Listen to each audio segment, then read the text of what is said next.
Hello, it is Cool Commando, and I am making a quick response video, um, uh, it, basically trying to explain why you should play Guild Wars instead of Blade and Soul.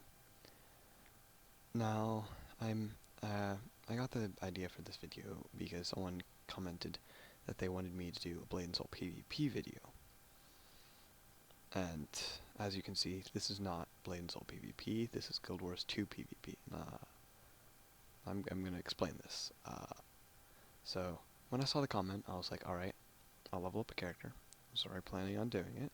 It's not an inconvenience or anything. But then the problems started.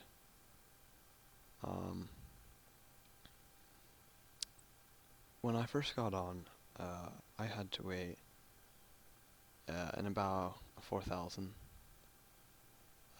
player weight. 4,000, 2,000, somewhere around there. The important part is that to get out of it, to go through the cube, it was predicting 4 hours, and it kept going up.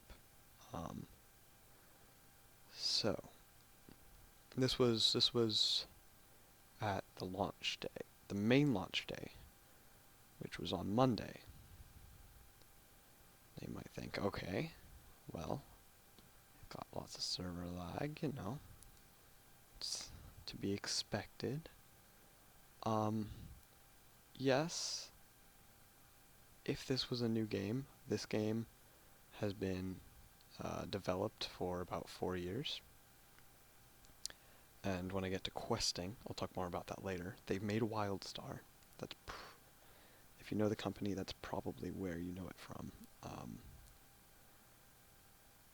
Yeah, they've made WildStar. They have money to make good servers, but it's not that that's the problem. It's the fact that if you bought with money one of the founder packs, you got bonuses, and one of them was you could get in front of the line. You could basically just skip it, and when someone logs off, you'll be the first person, and you'll just skip ahead of the filthy non-premium players. So yeah, that's obviously a problem. And then you might be also wondering, hey, why would they ever release a game on Monday? That's a really stupid idea. You're right, that is a really stupid idea, but not because it's on Monday, but because, guess what? If you bought a Founders Pack, sounds familiar, you were able to get in 3 days early. You might be like, oh, well, why would you play on Friday? It's because people who are in school, there's a 3-day weekend that week.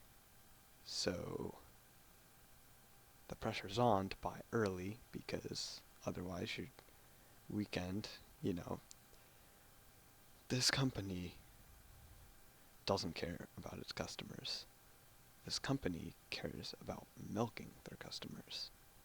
Now, I mean, I guess technically you could say that there's not really, it's like the same thing.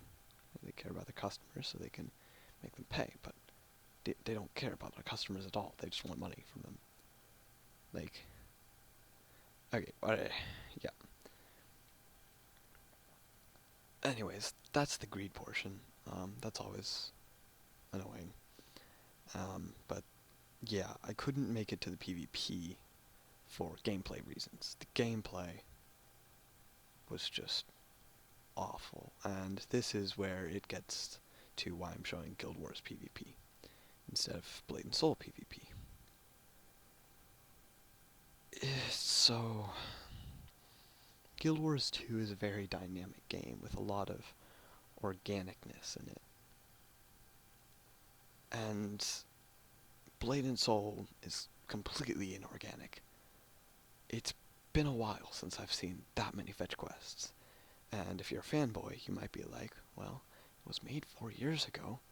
Yeah, it was made 4 years ago, but that doesn't...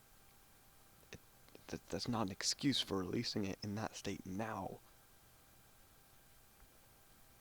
I mean, you can't just because it's old or whatever, doesn't mean you can just do it. I mean, just no. Like, that's not acceptable. Yeah, the fetch quests were awful. Oh my god, I got. I'm gonna be honest, I didn't make it very far in it at all. I couldn't put myself through that much grind when I know there's so many better free-to-play games. And Guild Wars 2, for those of you who don't know, it happened since my last review, um, is now free-to-play. They have an expansion available for money and cosmetics. So there's that. Yeah, the gameplay is, or the combat is supposed to be Blade and Soul's saving grace, and it really isn't when you compare it to a game like Guild Wars, because there's so much more content in Guild Wars. There's so much more items. There's so much more skills. There's so much depth and complexity. Like, for example, what I'm watching right now is a Revenant, and it's part of the expansion. So, but there's so much going on. Like, each and every class feels completely different. There's an elementalist. She can switch between 4 different forms. Well, not forms, but whatever she's attuned to or whatever, and it changes her skills. So she essentially has like 20 skills just in her basic set, and then she has a bunch more over here. Unfortunately, that one got wiped out, but it happens. There's just so much more. If you're thinking about getting into Blade and Soul, don't put yourself through the grind. Just don't. Guild Wars 2 is a much more established title. It's also free to play. The combat system is deeper. It's overall just a better, deeper game. I hope you enjoyed, and I hope I can change your mind about trying it. Anyways, I'll see you next time.